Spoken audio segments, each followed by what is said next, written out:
county and city governments can be the most devastating level to people's private property rights. So what do we do about all that? Well, the 10th Amendment, first of all, I've started courses in the 10th Amendment. We had one in Salt Lake City last month, and as a result, 6 counties, 1 in Arizona and 5 in Utah, have decided to take on the Secretary of Interior and challenge his order that came out on December 23rd that would create a new category called wildlands. And in those wildlands there would be no use, no motorized vehicle use, no recreation use, no mining, no logging, no grazing, nothing. And in the middle, between Utah and Arizona is a strip of land called the Arizona Strip.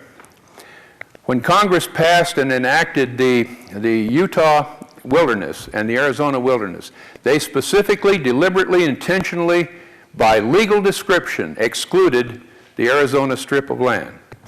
The reason they did is because in that strip is over 80% of all of the usable uranium deposit in the United States. We import over 80% of the uranium we use. And there sits this strip. Congress intended it to be mined. There's a mining company operating in it. The Secretary is withdrawing it from multiple use. His environmental impact statement is to be released, maybe it was released this weekend while I was here. Those counties and the Arizona County, when they heard the concept of coordination, they decided to engage me to take him on. And with one letter of demand, he agreed to come to St. George, Utah to meet with these counties because Congress has directed that he coordinate with local government when local government demands it. What does coordination mean? One gentleman here actually went out and did what I proposed. He looked at the statute that I cited to him. I've always told the ranchers in Owyhee County that we managed to save 20 years ago, to read the statute. Don't take my word for it. Don't take anybody's word for it. We had a staff member of a particular congressman who attended my last session and didn't believe anything I said about the Trans-Texas corridor that we were able to stop. The first leg of the NAFTA superhighway that leads from Mexico, from a Chinese port on the border, on the coast of Mexico to Canada, with no U.S. customs along the way. A quarter-mile wide. And he said, well, those are strong allegations. And I told him where to look, and he would find that they weren't allegations. 4 little towns, total population of 6,000. The largest town was 1,800. Using the coordination tool that I'm going to explain to you as quickly and briefly as I can, we're able to stop that Trans-Texas corridor. Thousands of Texans had gone to public meetings and voiced their opposition to it. And the governor of Texas, who good Republicans like to believe is a good conservative, said no is not an option. We're going to build it. It was to be built by a company owned by the Spanish royal family. The Spanish royal family company was to collect all the tolls from that freeway in perpetuity, forever. They also had the absolute right to own every business that was established along the new freeway, every motel, every restaurant, every service station.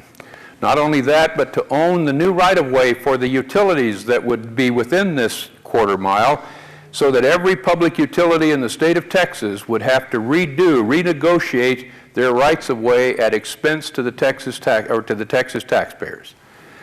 The Department of Transportation of the state of Texas is the most powerful, arrogant, egotistical department that I've ever come in contact with.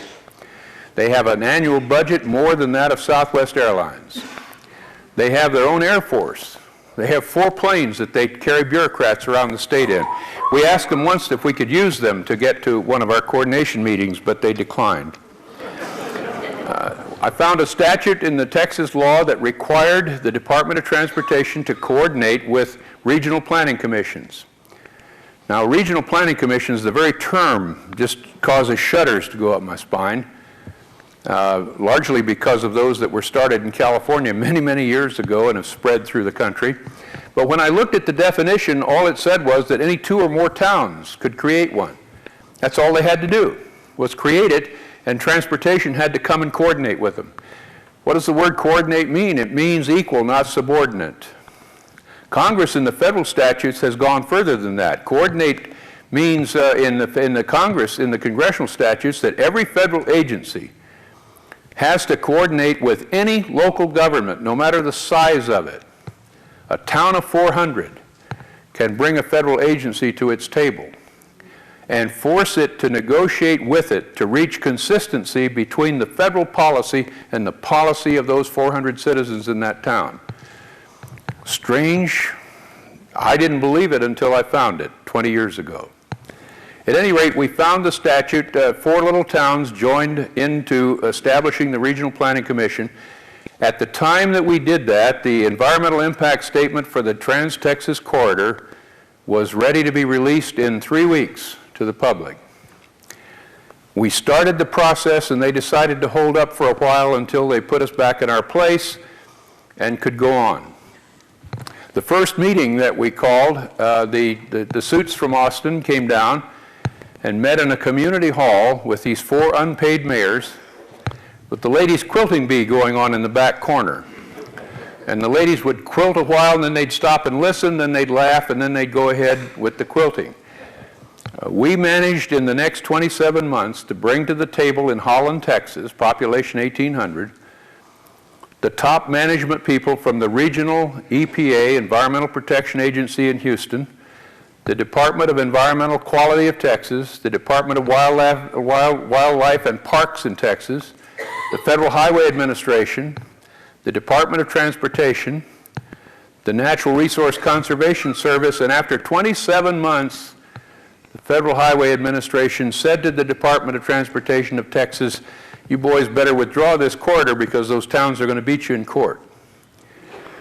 Now, and they withdrew it. The governor withdrew the corridor, and he withdrew it on the basis that we have listened to the people.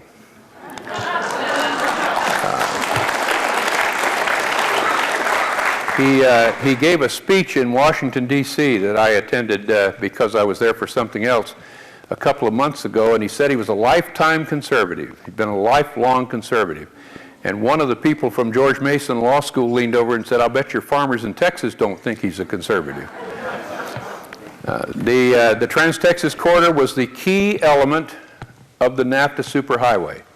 There had already been one leg of it that was refused by the Federal Highway Administration in Indiana.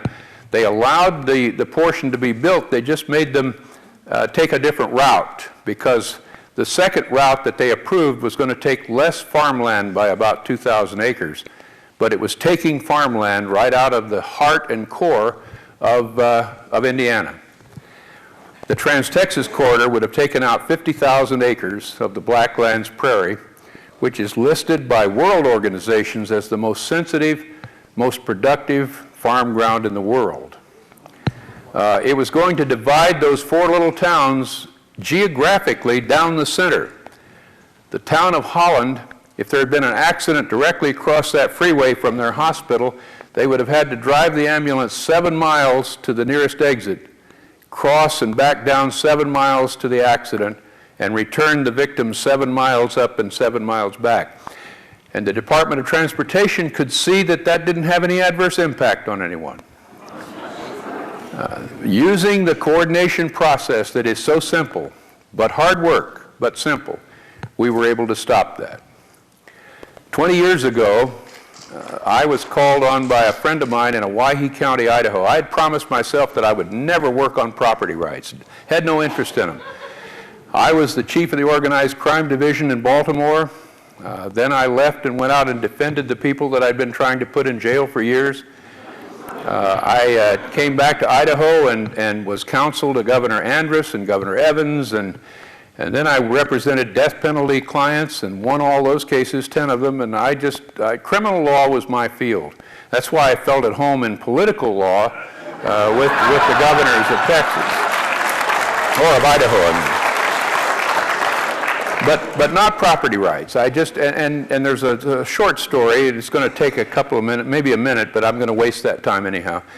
One morning at 7:40, for a 7:45 class, I was strolling through a Chicago winter morning at minus 37 degrees, headed for a property class, praying that I would not be called on. The case was written in Old English. It was one paragraph. All the words were in Old English. I had not the slightest clue what any of the words meant. I didn't know what the issue was, and I didn't know what the result was.